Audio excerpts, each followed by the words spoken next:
bakotika mutu ka salite boy mutu kitoko mutu ko lesi bangombo etongoli bango ndako nga mokolo mwana moko akosenga ngai mbongo na ndako soki na babiri bakata soki te akoko na bino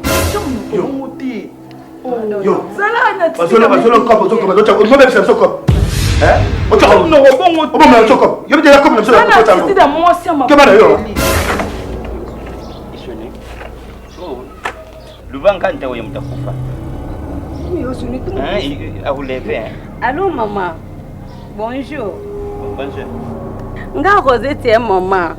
Ti nazo ki numéro no pas serment ka église na ki na posa ba prière maman na za problème pe ma kaseli ki nga maman na ko mo no ndingi nini.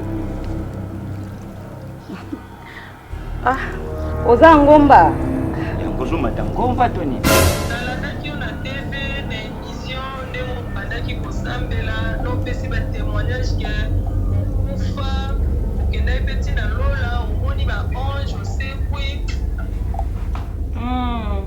Eza bongo maman moi écoute to sola bien ezate po naza na ngomba nazobondela mais lokola déjà to bandi to banda kaka yango ye po bala ye oza na position obala ye petit bon sala mabina mboko yo bido boko sala ba théâtre po no kamata bana bato boko kamata bana bato oyo mwana za mwana moko za mwana oyo asala bina ye do yo chai na théâtre po yo linga do uza na bino na baraka ko buku yi press na banda zoela mai ngana kangena ba photo yo zoela mai zoela mai ye no kangena ba photo zoela mai zoela mai bonga na kangena napo place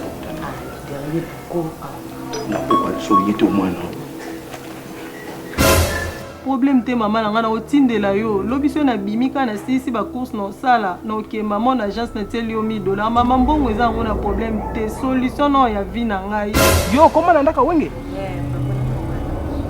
boni kuna kasi Mwaka mo ezoleka kuna mike nga lobi te we ngaza ndeko na nga we ngaza mwana mama na nga et puis nayebi papa bien donc avant ekoma grave fona ya déjà ndako swana papa